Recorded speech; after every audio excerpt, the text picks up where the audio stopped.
സ്ഥലത്ത് എന്തുണ്ട് കാണാൻ എന്നുള്ള ചോദ്യത്തിന് ഉത്തരമാണ് തൃപ്പൂണിത്തുറ ഹിൽ പാലസ്. എറണാകുളം നഗരത്തിൽ നിന്നും 11 കിലോമീറ്റർ ദൂരമാണ് കുന്നിന്മേൽ കൊട്ടാരം അഥവാ ഹിൽ പാലസിലേക്കുള്ളത്. മൺഡേ ഒഴികെയുള്ള എല്ലാ ദിവസവും ഹിൽ പാലസ് സന്ദർശിക്കാവുന്നതാണ്. ടിക്കറ്റ് എടുത്തിട്ട് വേണേ അകത്തോട്ട് കയറാനായിട്ട്. കൊച്ചി രാജാക്കന്മാരുടെ ഔദ്യോഗിക വസതിയും ഭരണകേന്ദ്രവുമായിരുന്ന ഈ കൊട്ടാരം ഇപ്പോൾ അറിയപ്പെടുന്നത് ഒരു മ്യൂസിയമായിട്ടാണ്. 54 ഏക്കർ സ്ഥലത്ത് 1865 തൃപ്പൂണിത്തുറയിൽ ഈ കൊട്ടാരം നിർമ്മിക്കുന്നത്. 1980 കൊച്ചി രാജകുടുംബം ഈ കൊട്ടാരം കേരള സർക്കാരിന് കൈമാറി.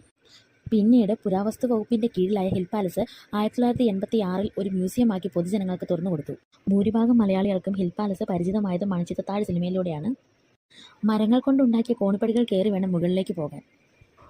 അതുപോലെ തന്നെ നിലമെല്ലാം പഴയ ഡിസൈനുള്ള ടൈലുകൾ കൊണ്ടാണ് പണിതിരിക്കുന്നത്. കൊച്ചി രാജ്യത്തിൻ്റെ ചരിത്രം വിവരിക്കുന്ന പല ബോർഡുകളും ഇവിടെ കാണാം. ഇവിടെ പ്രദർശിപ്പിച്ചിരിക്കുന്ന രാജാവിൻ്റെ സിംഹാസനം ഒരു പ്രധാന ആകർഷണമാണ്. കരിവീട്ടിയും വെള്ളിയും ഉപയോഗിച്ചാണ് നിർമ്മിച്ചിരിക്കുന്നത്.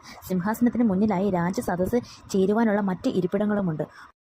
മുന്നോട്ട് നടക്കുമ്പോൾ അതിമനോഹരമായ ഒരു ആനയുടെ പ്രതിമ കാണാം. ഈട്ടിത്തടിയിൽ കടഞ്ഞെടുത്തതാണ് ഈ ആന. 19-ാം നൂറ്റാണ്ടിൽ തൃശ്ശൂർ ചേർപ്പ് സ്വദേശിയായ ആശാരി കുഞ്ഞ് നിർമ്മിച്ച ഈ ആന കൊട്ടാരത്തിൽ സ്വീകരണ മുറി അലങ്കാരത്തിന് ഉപയോഗിക്കുന്നതാണ്. വളരെ ഭംഗിയായിട്ടാണ് അത് ചെയ്തിരിക്കുന്നത്. കഴിഞ്ഞില്ല, ഉള്ളിലേക്ക് നടക്കുമ്പോൾ രാജകുടുംബവുമായി ബന്ധപ്പെട്ട വിവരങ്ങൾ വിവരിക്കുന്ന പല ബോർഡുകളും കാണാം. ചുരുക്കി പറഞ്ഞാൽ ഇവിടുത്തെ പ്രദർശന വസ്തുക്കൾ കണ്ടാൽ മാത്രം കൊച്ചിയുടെ ചരിത്രം പൂർണ്ണമായും മനസ്സിലാക്കണമെന്നില്ല. ഇവിടെ എഴുതി വച്ചിരിക്കുന്നത് കൂടെ വായിക്കണം. എന്നാൽ മാത്രമേ നമുക്ക് കൊച്ചിയുടെ ചരിത്രം പൂർണ്ണമായും മനസ്സിലാക്കാൻ സാധിക്കൂ. ഇതാണ് കൊച്ചി മഹാരാജാവിൻ്റെ കിരീടത്തിൻ്റെ ഫോട്ടോ. 1.25 കിലോ സ്വർണവും വിലയേറിയ രത്നങ്ങൾ കൊണ്ടുമാണ് ഇത് നിർമ്മിച്ചിരിക്കുന്നത്. ഇതവിടെ കാഴ്ചക്കാർക്ക് കാണാൻ ഒരുക്കിയിട്ടുണ്ട്. ഇതിൻ്റെ ഫോട്ടോ എടുക്കാൻ അവിടെ അനുവാദമില്ലായിരുന്നു.